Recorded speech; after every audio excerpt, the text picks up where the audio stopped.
Hello guys, আসসালামু আলাইকুম। সবাই কেমন আছেন? সবাইকে আমার এই সুমাইয়া 0.34 চ্যানেলে স্বাগতম।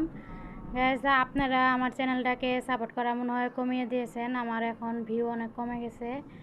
তো আপনারা একটু বেশি বেশি সাপোর্ট করেন, আমার ভিউ যাতে আবার আগের মতো হয়। আমার আগে একটা ভিডিওতে প্রায় 10-20 হাজার ভিউ আসতো মাঝে মাঝে, কিন্তু এখন একদমই ভিউ কমে গেছে। তো আপনারা একটু সাপোর্ট করেন। আর আমিও ইনশাল্লাহ সবাইকে সাপোর্ট করব। আপনারা কমেন্ট বক্সে জানিয়ে যাবেন কাকে কাকে সাপোর্ট করতে হবে। আমি তাদের চ্যানেলে গিয়ে ইনশাল্লাহ সবাইকে সাবস্ক্রাইব করে চলে আসব। তো সবাই আমার এই চ্যানেলটাকে দয়া করে একটু সাবস্ক্রাইব করে দিবেন। ইনশাল্লাহ আমিও আপনাদের চ্যানেলে ঢুকে সাবস্ক্রাইব করে আসব। তো আজকের জন্য এখানেই বিদায় নিয়ে নিচ্ছি। সবাই ভালো থাকবেন এবং আমার জন্য দোয়া করবেন। আসসালামু আলাইকুম।